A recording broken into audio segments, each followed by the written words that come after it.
लाख करोड़। की पहली बड़ी खबर क्या है कि चक्रवाती तूफान यास यूपी, झारखंड और बिहार सहित कई राज्यों में तांडव मचाएगा। चक्रवाती तूफान यास, भारी बारिश की चेतावनी। जी हां, चक्रवाती तूफान यास के मद्देनजर पूर्वोत्तर सीमांत रेलवे ने कोलकाता से दक्षिण भारत को जोड़ने वाली 38 लंबी दूरी की ट्रेनों को 24 मार्च से 29 मई तक के लिए रद्द कर दिया। साथ ही कहा कि रेलवे यात्रियों को टिकट का शुल्क वापस किया जाएगा। एनडीआरएफ के डीजी एसएन प्रधान के मुताबिक चक्रवात यास एक भीषण चक्रवाती तूफान में बदल जाएगा। इसके शाम तक हवा की गति बढ़ने की संभावना है। बुधवार को हवा की गति 160 से 185 किलोमीटर प्रति घंटे से ऊपर जाएगा। एनडीआरएफ के पास 5 राज्यों और 1 केंद्रशासित प्रदेश में लगभग 115 टीमें तैनात हैं, जिनमें उड़ीसा के में 52 और पश्चिम बंगाल में 45। अगर आप चाहते हैं कि ये खबरें आपके पास सबसे पहले पहुंचे तो लाल बटन को दबाकर चैनल को सब्सक्राइब करें। बड़ी खबर निकली, कल काला दिवस मनाएंगे किसान, टिकट का ऐलान, जलाएंगे भारत सरकार का पुतला, ट्रैक्टर और घरों पर लगाएंगे काला झंडा। धिया कृषि कानून के खिलाफ चल रहे आंदोलन को राकेश टिकैत ने फिर से सक्रिय करने के लिए बड़ा फैसला किया। भारतीय किसान यूनियन के राष्ट्रीय प्रवक्ता राकेश टिकैत ने किसान संगठनों को कल काला दिवस मनाने का ऐलान किया।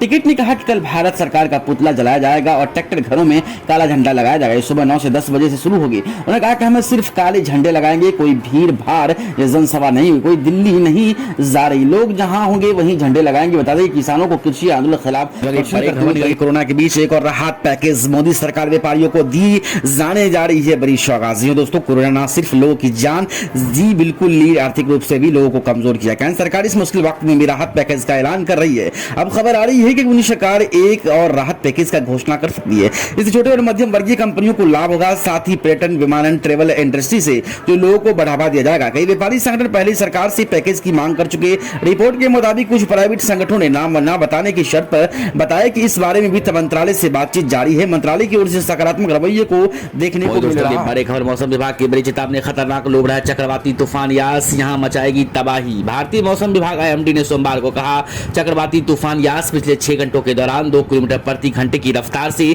बंगाल की पूर्व मध्य खाड़ी के ऊपर से आगे बढ़ रहा है और तेजी से पकड़ने की प्रक्रिया में। आईएमडी अधिकारी ने कहा कि चक्रवाती यास 16.4 डिग्री उत्तरी अक्षांश, 89.6 डिग्री पूर्वी देशांत के पास बंगाल की पूर्व मध्य खाड़ी में केंद्रित है, जो सोमवार सुबह 8:30 बजे से अंडमान द्वीप के पोर्ट ब्लेयर से 620 किलोमीटर उत्तर उत्तर पश्चिम में, उड़ीसा के परदीप 530 किलोमीटर दक्षिण दक्षिण पूर्व में, बालासोर के 34 किलोमीटर दक्षिण पूर्व में और पश्चिम बंगाल के दीघा में 620 किलोमीटर दक्षिण पूर्व में केंद्रित है। उन्होंने कहा कि मौसमी दिशाओं की अगले 12 घंटों में गंभीर चक्रवाती तूफान में बदलने की आशंका। इसके बाद ये 26 मई की सुबह तक बेहद गंभीर चक्रवाती तूफान में बदल जाएगा। बड़ी खबर निकल कोरोना की तीसरी लहर में बच्चों को संक्रमित होने की आशंका पर विशेषज्ञों की राय जानिए। जी हां, देश में तीसरी लहर में बच्चों की ज्यादा प्रभावित होने और कोरोना के गंभीर संक्रमण का कारण करने की चर्चा पर जोरों पर है। कई राज्यों से इससे निपटने की तैयारी भी शुरू की है, लेकिन विशेषज्ञ केंद्रीय स्वास्थ्य मंत्री के अधिकारियों का कहना है कि तीसरी लहर में बच्चों के ज्यादा प्रभावित होने के ठोस वैज्ञानिक संकेत नहीं। इसके लिए पहली और दूसरी लहर के बीच समानता की दलील देते हुए तीसरी लहर के अलग होने की आशंका को निराधार बता रहे हैं। दूसरी लहर में बच्चों के संक्रमण बहुत कम थे। तीसरी लहर में बच्चों के ज्यादा प्रभावित होने के बारे में पूछे जाने पर एम्स के डायरेक्टर डॉक्टर रणदीप गुलेरिया ने कहा कि पहली और दूसरी लहर का डाटा देखें तो पाते हैं कि बच्चे बहुत कम संक्रमित होते हैं, अगर हुए भी तो लक्षण हल्के माइल्ड ही रहे। बिहार में मौसम विभाग ने किया ऑरेंज अलर्ट जारी। इन जिलों में आंधी वज्रपात के साथ होगी मूसलाधार बारिश। जी हां, बंगाल की खाड़ी में सक्रिय यास तूफान का असर पूरे बिहार में होगा।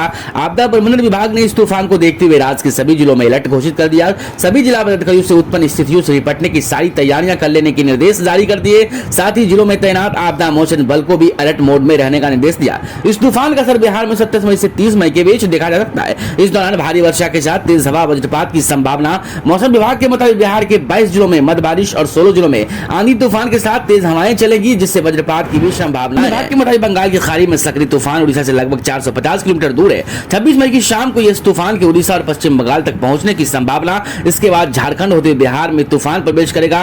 यास तूफान के असर से बिहार के सभी हिस्सों में बारिश होगी। साथ ही तापमान में 5 से 7 डिग्री सेल्सियस गिरावट की जाएगी। खुश खबरें, अब कोरोना की दवा 85 रुपए में खरीदे। भारतीय कंपनी ने किया कमाल।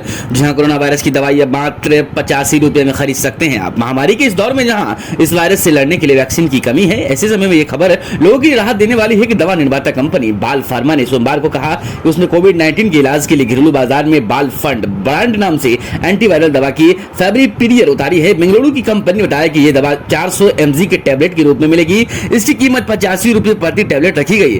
फैब्रिक पीरियड का इस्तेमाल कोविड-19 के हल्के से मध्यम संक्रमण वाले मरीज के इलाज में किया जा रहा है। कंपनी ने शेयर बाजार को दी सूचना में कहा कि बाल फ्लू का इस्तेमाल 53 तरह के इन्फ्लुएंजा विषाणुओं के इलाज में भी किया जा सकता है। बड़ी खबर, मध्य प्रदेश को कोरोना फ्री करने के लिए सरकार ने बनाया खास प्लान। रेड, येलो और ग्रीन जोन में बांटे जाएंगे गांव। जी हां, मध्य प्रदेश के गांव में कोरोना वायरस की मौत देने के लिए बीजेपी सरकार ने खास रणनीति तैयार की। इसके तहत एक्टिव केस के आधार पर गांव को 3 अलग अलग जोन रेड, येलो और ग्रीन में बांटा जाएगा। सरकार मंगलवार को एक खास अभियान किल कोरोना 4 की शुरुआत करने जा रही है। इस अभियान का मकसद है राज्य के 31 मई तक कोरोना फ्री बनाना। इस खास कैंपेन के तहत सरकार कोरोना की मात देने के लिए किस तरह के कदम उठाने जा रही है, इसकी कॉपी न्यूज 18 के पास है। 24 मई को राज्य के सभी जिलाधिकारियों को एक चिट्ठी लिखी गई। इसे कहा गया किसी भी घर में अगर कोरोना के 1-2 केस मिले तो 2 टीम भेजी जाए। खबर निकल के आ रही है आईपीएल फेज 2 सामने आई तारीख। यूएई में होंगे बाकी बचे मुकाबले, इस दिन होगा फाइनल। जी हां दोस्तों, आईपीएल 2021 के बाकी मैच बचे मुकाबले कब से शुरू होंगे, इसको लेकर सब कुछ साफ हो गया। मीडिया रिपोर्ट्स के मुताबिक आईपीएल के बाकी बचे 31 मुकाबले 19-20 सितंबर से यूएई में खेले जाएंगे। वही फाइनल 10 अक्टूबर को खेला जाएगा। रिपोर्ट के मुताबिक भारतीय खिलाड़ी 15 सितंबर को इंग्लैंड में से सीधे यूएई पहुंचेंगे। हालांकि इसको लेकर अभी बीसीसीआई की तरफ से कोई आधिकारिक बयान नहीं आया। बता दें कि 29 मई को बीसीसीआई की होने वाली विशेष आम बैठक में आईपीएल 21 के बाकी बचे मुकाबले कब से और कहां होंगे, इसको लेकर तारीख का ऐलान। बड़े खबर निकल के पाकिस्तान का नया पैंतरा भारतीय अधिकारियों को वीजा देने से कर रहा इनकार। भारत ने उठाया ये बहुत बड़ा कदम। जी हां दोस्तों, पाकिस्तान स्थित उच्चायोग में नहीं मिल रहा है वीजा।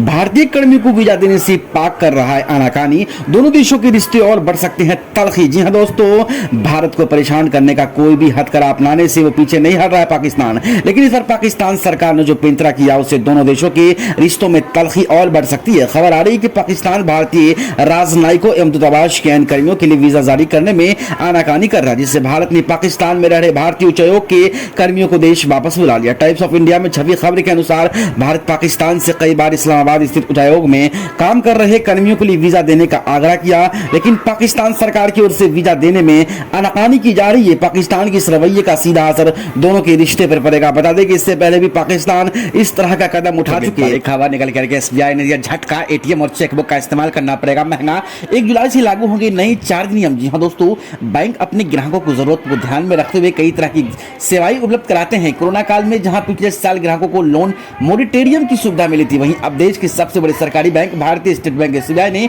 ग्राहकों को झटका दिया। एसबीआई ने जुलाई में 2021 से नए सर्विस चार्ज लागू किए हैं, यानी सब ग्राहकों को एटीएम से पैसे निकालने और चेक के जरिए लेन देन करने के लिए नए सर्विस चार्ज का भुगतान करना होगा। ये बेसिक सेविंग्स बैंक डिपॉजिट खाताधारकों पर लागू होगा। एसबीआई की वेबसाइट के अनुसार 1 जुलाई से बेसिक सेविंग्स बैंक डिपॉजिट खातों के लिए अतिरिक्त वैल्यू एडेड सर्विसेज प्रभाव में आ रही है। सरकार की खास स्कीम, 1 रुपया रोजाना खर्च करने पर मिलेगा 2 लाख रुपए का इंश्योरेंस। जी हां दोस्तों, जानिए आज कोरोना के समय में कम से कम एक टर्म इंश्योरेंस प्लान होना बेहद जरूरी हो गया, लेकिन कई लोग भारी भरकम प्रीमियम के डर से टर्म इंश्योरेंस कराने से बचते हैं। अगर आप भी उनमें से तो है खबर आपके लिए। आज हम आपको मोदी सरकार की खास स्कीम प्रधानमंत्री जीवन ज्योति बीमा योजना के बारे में बता रहे हैं। ये इंश्योरेंस प्लान कम पैसे टर्म इंश्योरेंस कराने का एक अच्छा विकल्प है। तो प्रधानमंत्री जीवन ज्योति बीमा योजना एक टर्म प्लान है जिसके निवेश के बाद यदि व्यक्ति की मौत हो जाती है तो उसके परिवार को 2 लाख रुपए मिलते हैं।